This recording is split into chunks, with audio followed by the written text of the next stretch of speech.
आज हम बनाएंगे मूली के पत्तों का साग। इसके लिए सबसे पहले हम मूली के पत्तों को अलग कर लेंगे मूली से और उसको बारीक काट लेंगे और अच्छा साफ धो लेंगे। इसको 2-3 पानी धोए के हरी मिर्च और लहसुन चाहिए तो 5-6 कलियां लहसुन की और हरी मिर्च 2-3 हम ले लेंगे और दोनों को बारीक काट लेंगे। उसके बाद गैस चूल्हा ऑन करेंगे, कढ़ाई चढ़ा देंगे जिसमें कि हमें बनाना है। उसके बाद उस कढ़ाई को थोड़ा गर्म होने के बाद उसमें सरसों का तेल डाल देंगे और तेल हल्का गर्म हो जाएगा तब हम मेथी के दाने डाल देंगे। मेथी दाना जब तड़क जाएगा तब हम इसमें लहसुन डाल देंगे जो काट के हमने रखा है। गोल्डन ब्राउन कलर होने देंगे, फिर हरी मिर्च डाल देंगे। उसके बाद हम इसमें मूली के पत्तों को डाल देंगे और इसको थोड़ा डालने के बाद ढक के छोड़ देंगे। थोड़ा सा ये गलना स्टार्ट हो जाएगा, हम इसमें थोड़ा हल्दी और नमक डाल देंगे। इसमें और हमें कुछ भी नहीं डालना होता है और नमक भी बहुत ही हल्का अंदाज से ही डालते हैं क्योंकि तेज नमक साग में अच्छा नहीं लगता है। तो हम हल्दी नमक डाल के इनको हल्का हल्का भूनेंगे, बिल्कुल स्लो फ्लेम पे कर देंगे चूल्हे को।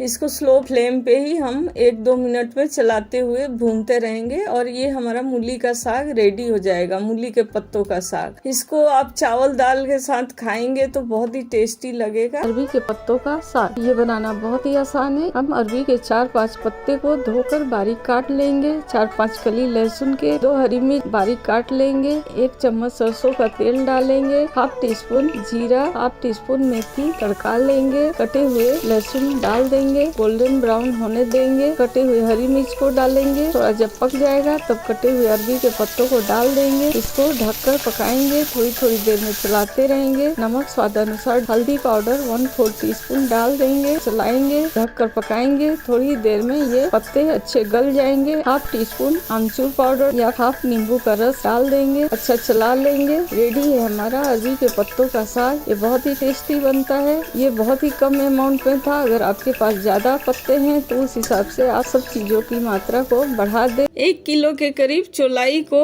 इस तरह से तोड़कर अच्छा 5-6 पानी धो लेंगे। इसको कुकर में डालकर 2-3 सीटी लगाकर उबाल लेंगे। कढ़ाई में 2 चम्मच के करीब सरसों का तेल गरम करेंगे। 2 प्याज और 4-5 हरी मिर्च को बारीक काट लेंगे। आप चाहे तो लाल मिर्च भी डाल सकते हैं और इसको गरम तेल में डालकर भून लेंगे। थोड़ा गोल्डन ब्राउन जब प्याज हो जाएगा हमारा तब ये उबला हुआ साग हम इसमें डाल देंगे और नमक स्वाद के अनुसार डाल देंगे। इसमें नमक हल्का पड़ता है। हल्दी भी थोड़ा डालेंगे, 1/4 टीस्पून के करीब। अच्छा भूनेंगे, पानी को अच्छा सुखा लेंगे, थोड़े थोड़े देर में चलाते रहेंगे और हमारा साग रेडी हो जाएगा। आज हम बनाएंगे साग और सेम की सब्जी। पालक 1-2 गांठ लेकर इसको अच्छा चुन लेंगे, काट लेंगे, अच्छा धो लेंगे। इसमें मिट्टी बहुत होता है तो इसको अच्छे तरीके से 3-4 पानी धो लेंगे और सेम को भी हम रेसे निकालते हुए तोड़ लेंगे। इसमें बहुत सारे रेसे होते हैं तो इसको हम अच्छे तरीके से निकाल लेंगे, तोड़ के धो लेंगे। और पालक और सेम हमारा अच्छा साफ धुल गया है। अब बनाना शुरू करेंगे। एक कुकर में 1 गिलास के करीब पानी डालेंगे, नमक डाल देंगे, इसमें साग और पालक दोनों को डाल देंगे, 1-2 सीटी लगाकर उबाल लेंगे। अब एक कढ़ाई गरम करेंगे, उसमें 2 चम्मच सरसों का तेल गरम करेंगे, 1-2 लाल मिर्च तोड़कर डाल देंगे, मिर्च को पका लेंगे। अब इसमें उबले हुए पालक और सेम को